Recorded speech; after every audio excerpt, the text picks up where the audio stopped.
सभी को नमस्कार। आज हम करेंगे छंद और अलंकार। आपको क्या करना है, ये नोटबुक में लिखना है सेम टू सेम जो मैं इसमें लिख रखा है, और जो मैं बोल रहा हूँ उसको भी आप लिख लेना। और आपको क्या करना है, ज़्यादा से ज़्यादा शेयरिंग करना है अपने फ्रेंड सर्किल में, रिश्तेदारों को ज़्यादा से ज़्यादा भेजना है। एक मैम कम से कम 5 को सेंड करेगी और उनसे लाइक और सब्सक्राइब भी करवाएगी। आज का यही टारगेट है आपका। तो आज हम करते हैं, तो आपको याद रखना, ये माता राज भान सलगा, ये याद करना है हमें, ठीक है। ये याद हो जाएगा तो इससे हम गण बना लेते हैं।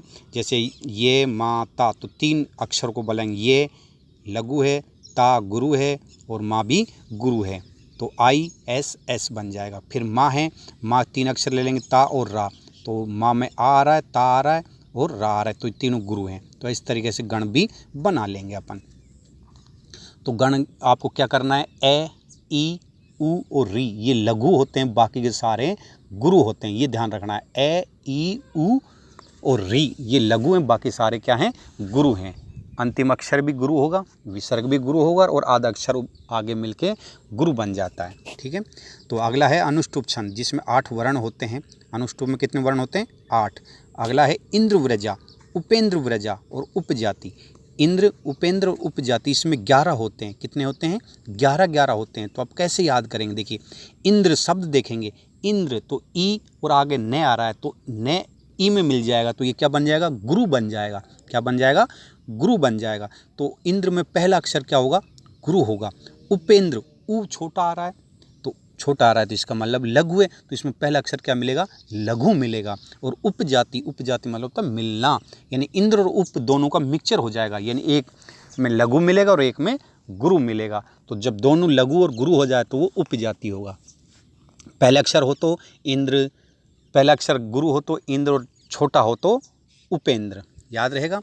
अगर श्लोक है, उस श्लोक में मान लीजिए पहला अक्षर गुरु मिल जाता है तो इंद्र हो जाएगा, और लघु है तो उपेंद्र हो जाएगा, और जब दोनों मिल जाए तो इसका मतलब उपजाति होगा। फिर है वंशिस्थ है, भुजंग प्रियातम और द्रुत विलंबित। इनमें क्या होते हैं, 12 होते हैं। क्या होते हैं, 12 अक्षर होते हैं, ठीक है, वर्ण होते हैं 12। तो देखिए वंश और भुजंग, भुजंग का अर्थ अपन सर्प ले लेते हैं। तो देखो सर्प खा गया या वंश में कोई मर गया तो हम क्या करेंगे, बारवा करेंगे। बारवा होता है ना वंश, वंश मतलब परिवार, और भुजंग मतलब सर्प, अगर सर्प खा जाता है तो भी बारवा होगा। तो वंश मरेगा तो बारवा और सर्प खाएगा तो भी 12। तो भुजंग में 12, वंश में 12, ठीक है। बचा द्रुत विलंबित, द्रुत विलंबित में भी 12 शामिल, आपको ऐसे ही कर लेंगे, ठीक है। अब बात आती है तो हम इसमें वर्ण कैसे याद करेंगे, भाई तीनों में 12 है, लेकिन अब कैसे पता लगेगा कि इसमें वंश है या द्रुत है या भुजंग है। तो कैसे करेंगे, देखो वंश, वंश माने परिवार पता है। अब परिवार में क्या बनता है, ISI बनता है, बनता ही नहीं बनता, ISI, जिसको अपन SI कह सकते हैं, लेकिन आई लगा देंगे, ISI। तो वंश में क्या होता है, ISI बनता है सबसे पहले, यानी फैमिली में। तो ISI, तो वंश में मिलेगा ISI। फिर आता है भुजंग, तो भुजंग में क्या बनेगा, ISS बनेगा। भुजंग में क्या बनेगा, ISS बनेगा। तो याद रखना वंशिस्थ में क्या बनेगा, ISI बनेगा, मतलब जैसे कहते हैं ना SI थानेदार, तो वो ISI बनेगा। और भुजंग में क्या बनेगा, ISS बनेगा। और द्रुत विलंबित, लंबित का होता है देर, कहते हैं ना किसी कार्य को लंबित कर देना, मतलब छोड़ देना। और छोड़ देंगे तो हम क्या करें, नहीं नहीं भाई नहीं करना अब, तो नहीं का मतलब होता है नगण हो जाएगा, न। तो इसका मतलब उसमें तीनों लघु रहेंगे, उसमें तीनों क्या रहेंगे, लघु रहेंगे। तो याद रहेगा, भुजंग में ISI बनता है मतलब परिवार में, फिर वंश में ISI बनता है, भुजंग में ISS बनता है, और लंबित में न हो जाएगा, मतलब नगण हो जाएगा। वसंत तिलका में 14 होते हैं, इसमें तो कोई टेंशन नहीं है, एक ही है। मालिनी में 15 होते हैं, इसमें भी कोई टेंशन नहीं है। मद्रक्रांता है और शिखरणी है, तो मद्रक्रांता और शिखरणी में 17 होते हैं। मद्रक्रांतम 17 और शिखरणी में भी 17। तो कैसे करेंगे, देखो मद्रक्रांता, तो में आ रहा है आधा, न आ रहा है आगे, वे इसमें गुरु बन जाएगा। दा है गुरु रहेगा, क्रा है गुरु रहेगा, ता है गुरु रहेगा, तो इसका मतलब सभी गुरु हैं। तो मद्रक्रांता में सारे क्या मिलेंगे, गुरु ही मिलेंगे। क्या मिलेंगे, गुरु। और शिखरणी में पहला क्या मिलेगा, लघु। तो सी आ रहा है, ई आ रहा है, तो वैसे भी लघु ही रहेगा। तो सबसे भी हम देख लेंगे, मद्रक्रांतम सारे अक्षर गुरु हैं तो इसमें भी सारे अक्षर गुरु ही आएंगे। सारे अक्षर मतलब पहला अक्षर गुरु, फिर गुरु, फिर गुरु, ये आएगा। ठीक है। और शिखरणी में पहला अक्षर क्या है? लघु है, तो लघु आएगा। ठीक है। शार्दूल विक्रीडितम में 19 होते हैं, इस्तगधरा में 21 होते हैं, तो ये आप याद कर लेंगे। अब करेंगे हम अलंकार। तो आप ध्यान रखना है अनुप्रास अलंकार। तो अनुप्रास में क्या होता है? जहाँ वर्णों की आवर्ती हो। क्या हो? वर्णों की आवर्ती हो, बार बार वर्ण आ रहे हो, 2 बार आए, 3 बार आए, 4 बार आए, तो वो अनुप्रास अलंकार होगा। ठीक है। जहाँ वर्णों की आवर्ती हो, अनुप्रास। जैसे देखिए, विद्या नाम नरस्य रूपम धिकम प्रच्छनम गुप्तम धनम विद्या भोग करी यश करी सुख करी विद्या गुरुणा गुरु विद्या बंधु जनो विदेश गमने विद्या परा देवता। तो इसमें देखो वी और धा, वी और धा, वी और धा, इस वर्ण की यानी वी और धा की आवर्ती बार बार हो रही है। ठीक है। लेकिन अब इसका देखो अर्थ अलग नहीं है, एक ही अर्थ निकल रहा है। वी अलग है, धा अलग है। ठीक है। यहाँ वर्णों की आवर्ती हो रही है, तो कौन सा अलंकार आ जाएगा? अनुप्रास अलंकार आ जाएगा। ठीक है। अब आगे देखिए, एक ही आवर्ती हो और अनेक अर्थ हो, यानी कोई भी शब्द की एक शब्द की आवर्ती हो, वहाँ वर्णों की आवर्ती मिलेगा, यहाँ शब्द की आवर्ती हो, यानी एक शब्द बार बार आ जाए, 2 बार आ जाए, 3 बार आ जाए, लेकिन उसका अर्थ अलग अलग हो, उनका अर्थ क्या हो? अलग हो, तो वो कौन सा अलंकार होगा? यमक अलंकार होगा। कौन सा अलंकार होगा? यमक अलंकार होगा। ध्यान देना, वर्णों की आवर्ती अनुप्रास, शब्द की आवर्ती लेकिन अर्थ भिन्न हो, तो कौन सा होगा? यमक अलंकार। कैसे भाई? जैसे अब देखिए, नव पलास पलास वनमपुर। तो देखो नव पलास पलास, अब देखो पलास और पलास, यहाँ 2 शब्द आ रहे हैं, पलास और पलास, तो यहाँ शब्द की आवर्ती होगी, पलास और पलास की होगी, लेकिन इन दोनों का अर्थ भिन्न हो रहा है। इन दोनों का अर्थ क्या हो रहा है? भिन्न हो रहा है। एक का तो जैसे अर्थ अलग अलग निकल रहा है, इनका क्या निकल रहा है? इनका अर्थ अलग अलग निकल रहा है। पलास नए नए पलास, फिर पलास वन है, पलास क्या है? एक वन है, तो इनमें अलग अलग अर्थ निकल रहा है। इसमें कौन सा अलंकार आएगा? यमक का अलंकार आएगा। फिर देखिए, जब एक शब्द का अर्थ अनेक हो, क्या? एक शब्द हो लेकिन उसके अर्थ 2 हो, उसके अर्थ 2 हो, यानी अनेक अर्थ निकले एक शब्द के, तो उसमें कौन सा अलंकार होगा? सलेश अलंकार होगा। कौन सा अलंकार होगा? सलेश अलंकार होगा। कैसे भाई? देखिए, सर्वस्व हर सर्वेश्य, क्या? सर्वेश्वम हर सर्वेश्य, यानी हर, हर माने महादेव और हर माने हरना, 2 हो गए। हर के अर्थ 2 हो गए। हर का अर्थ महादेव भी होगा और हर का अर्थ होता है हरना। ह्री धातु है, ह्री धातु है, तो उसमें हरना होता है। अब एक शब्द के 2 अर्थ निकल रहे हैं, एक तो महादेव हो रहा है और एक क्या हो रहा है? हरना। तो यहाँ पर एक शब्द के 2 अर्थ निकले तो कौन सा हो जाएगा? सलेश। और जब एक शब्द बार बार आए लेकिन उनका अर्थ अलग अलग निकले, अर्थ अलग अलग निकले, तो यमक होगा। ठीक है। अब देखिए, इसमें उदाहरण भी दिया हुआ है, जैसे ने ने तस्येव ने ने चे, यानी ने ये ने ये ने, तो देखिए ने की, ये की, ने की क्या हो रही है? आवर्ती बराबर हो रही है। आप ये कहेंगे ने ने ये 2 शब्द हैं, तो वर्ण की, वो शब्द की आवर्ती हो रही है, लेकिन इसका अर्थ अलग अलग नहीं हो रहा है। इनका अर्थ, नेन का अलग अर्थ नहीं है, एक ही अर्थ है। अगर इनका अलग अलग अलग अर्थ हो जाता तो यहाँ कौन सा अलंकार बन जाता? यमक बन जाता। लेकिन ने अलग है, ये अलग है, ने अलग है, तो इनकी वर्णों की आवर्ती हुई है, तो यहाँ कौन सा अलंकार हो जाएगा? अनुप्रास अलंकार हो जाएगा। सरस्वती प्रसादम स्थित चित्त सरस्वती, सरस्वती कुरुक्षेत्रे कुरुक्षेत्र सरस्वती। यहाँ आप देखिए, सरस्वती अलग अर्थ निकल रहा है। एक तो सरस्वती सरस्वती माँ को कहा गया है, और एक है सरस्वती कुरुक्षेत्र, यानी क्षेत्र का स्थान है ये। तो यहाँ सरस्वती शब्द है, बार बार आ रहा है, लेकिन इनका अर्थ भिन्न भिन्न निकल रहा है, इसलिए कौन सा अलंकार होगा? यहाँ अलंकार होगा यमक। फिर सर्वस्व सर्व, हर सर्वेश्य, यानी हर है, यहाँ एक ही शब्द है लेकिन इसके अर्थ 2 निकल रहे हैं। एक तो हरना होता है और एक भगवान शिव है, तो ये याद रहेगा। वर्णों की आवर्ती हो तो अनुप्रास, एक शब्द बार बार आ जाए तो यमक, और एक शब्द के अनेक अर्थ निकले सलेश। ठीक है। तो 3 अलंकार ये हो गए। अब आ रहा है अपना उपमा अलंकार यानी किसी की जब तुलना की जाए और वो भेद हो और समान हो, यानी जब किसी की तुलना की जाए, क्या की जाए, तुलना की जाए और भेद हो फिर भी समानता लगे।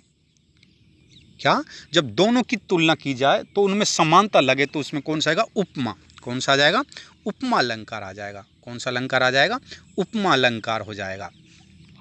ठीक है, और उसमें क्या मिलेगा, इव, यथा और सम मिलेगा। क्या मिलेगा, इव, यथा और सम। और इसमें क्या मिलेगा, गुण प्रकट होंगे उसके। क्या प्रकट होंगे, गुण प्रकट होंगे। ठीक है, आगे देखिए, फिर जैसे आ रहा है रूपक। अब इसमें भेद नहीं होगा, अब इसमें क्या नहीं होगा, भेद नहीं होगा, बल्कि क्या लगाया जाएगा, आरोप लगाया जाएगा। क्या लगाया जाएगा, आरोप लगाया जाएगा। तो जिसमें आरोप लगाया जाए तो उसमें कौन सा होगा, रूपक होगा। और आपको ये कह दे, यानी मानो या कोई संभावना व्यक्त की जाए, क्या की जाए, संभावना व्यक्त की जाए, या कह दे मान लो, शायद, तो उसमें कौन सा आ जाएगा, उत्प्रेक्षा आ जाएगा। क्या आ जाएगा, उत्प्रेक्षा आ जाएगा। ठीक है, और यह हम ये कह सकते हैं उत्प्रेक्षा अलंकार आ जाएगा। अब देखिए इसमें इसमें उदाहरण देखिए किसका, उपमा का। तो देखिए उपमा का अलंकार का उदाहरण देखिए। अब आपके सामने दिया भी हुआ है इसमें। उपमा, तस्या मुखम कमलम इव सुंदरम, तस्या मुखम कमलम इव सुंदरम। तो अब देखिए क्या आ गया, उपमा। तो अब देखो इसमें क्या आ गया, इव आ गया पहली बात। तो दूसरा क्या कह रहा है कि उसका मुख कमल के समान है। अब दोनों क्या की गई है, तुलना की गई है। किसकी तुलना की गई है, मुख की और चंद्रमा की। क्या की गई है, तुलना की, यानी गुण बताए गए हैं। क्या गुण बताए गए हैं, कि उसका मुख चंद्रमा जैसा है। तो इसमें कौन सा अलंकार हो जाएगा, उपमा अलंकार होगा। और अब आपको ये कह दें कि उसका मुख चंद्रमा है। क्या है, उसका मुख चंद्रमा है बोला है, ये नहीं कि जैसा है। जैसा हो तो कौन सा आ जाएगा, उपमा। और ये सीधा ही कह दे कि उसका मुख तो चंद्रमा है, तो चंद्रमा है तो क्या हो गया, उसके अलंकार कौन सा हो जाएगा, रूपक अलंकार हो जाएगा। क्योंकि आरोप लगा दिया कि उसका मुख तो कैसा है, चंद्रमा जैसा है। ठीक है, और अगर ये कह दे फिर आपसे कि मान लो उसका मुख चंद्रमा है, क्या कर लें, माना उसका मुख चंद्रमा है, तो कौन सा हो जाएगा, उत्प्रेक्षा अलंकार आ जाएगा। ठीक है, तो वैसे भी आपको पता है उत्प्रेक्षा अलंकार में क्या हो जाएगा, मने, संके, ध्रुव, प्राय, नूनम शब्द आ जाए तो ये कौन सा अलंकार होगा, उत्प्रेक्षा अलंकार होगा। अब देखिए उसका मुख चंद्रमा जैसा है, उपमा, इसमें गुण मिलेंगे। उसका मुख चंद्रमा है, आरोप लगा दिया, रूपक हो जाएगा। मानो उसका मुख चंद्रमा है, तो संभावना प्रकट की गई, माना, तो ये कौन सा आ जाएगा, उत्प्रेक्षा। और अपन ये कह दें, यानी जब ज़्यादा कहें, और उसका तो मुख चंद्रमा से भी सुंदर है, यानी ज़्यादा बड़ा चढ़ा के बोल दें, क्या कह दें, उसका मुख चंद्रमा से भी ज़्यादा सुंदर है, तो कौन सा हो जाएगा, व्यक्तिरेख हो जाएगा। कौन सा हो जाएगा, व्यक्तिरेख अलंकार हो जाएगा। वो आगे अब उदाहरण देखिए आप। तो उपमा का भी आपको बताया, क्या बताया था उपमा का, तस्या मुखम कमलम इव सुंदरम, उसका मुख कमल जैसा सुंदर है। तो ये तो इसमें कौन सा अलंकार है, उपमा अलंकार है। कौन सा अलंकार है, उपमा। अब देखिए रूपक, रूपक में क्या होगा, देखिए साहित्य संगीत कला विहीने साक्षात पशु पुंछ विहीन विषाणहीन त्रयणम ने खादन अपि जीवन याम तद भाग्य देहम परम पशुधाम। यानी कला संगीत साहित्य से विहीन है, वो साक्षात पशु के समान है। क्या लगा दिया उसके ऊपर, सीधा कह दिया कि वो पशु के समान है, तो आरोप लगा दिया। अब तुलना नहीं कही गई है कि वो साक्षात पशु के समान है, ये नहीं बोला है कि वो कहा कि वो साक्षात पशु है। ध्यान देना, अगर इसमें ये होता वो आरोप लगा दिया कि उसके संगीत कला साहित्य से विहीन है, तो वो पशु के समान है, ये नहीं कहा वो तो पशु है, यानी कला साहित्य संगीत से विहीन है, तो वो कैसा है, पशु है। कैसा है, वो पशु है। तो इसमें क्या है, आरोप लगाया गया, तो आरोप लगाया तो कौन सा हो जाएगा, रूपक अलंकार हो जाएगा। कौन सा अलंकार हो जाएगा, रूपक अलंकार हो जाएगा। ठीक है, आगे देखिए, लिपम तीव तमो अंगानी वर्ष विनभ है, यानी आरोप लगाया गया है, क्या भाई वो यानी काला है, उसका शरीर शरीर को लेप किया हुआ है और काजल जैसा है, तो मानो उसका शरीर काजल जैसा अंधकार में जैसा है। तो ये क्या किया गया है, संभावना व्यक्त की गई है। और वैसे भी क्या कहा है इसमें, तम अंगानी ईव आ गया, वैसे भी क्या आ गया इसमें, ईव आ गया। तो इसलिए कौन सा हो जाएगा, उत्प्रेक्षा अलंकार आ जाएगा। फिर आ जाएगा व्यक्तिरेख। अब व्यक्तिरेख में क्या किया जाएगा, आपको पता है ज़्यादा बढ़ा चढ़ा के कहा जाएगा।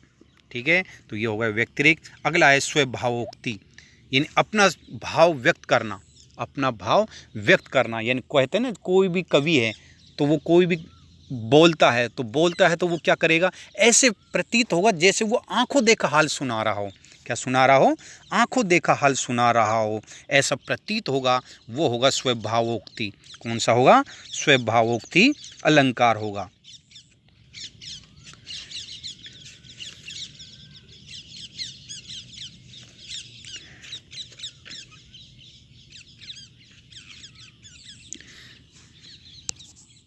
अगला है जो ज़्यादा बढ़ा चढ़ा कर वर्णन करना। एक तो कहता है यानी सामने अपने भाव प्रकट कर रहा है, और एक उस भाव को ज़्यादा से ज़्यादा चढ़ा के कह दे, वो कैसा हो जाएगा, अतिशयोक्ति अलंकार हो जाएगा। अब देखिए, ग्रीवा भंगा भीराम मुहुरन पतति स्वंदन दते दृष्टि।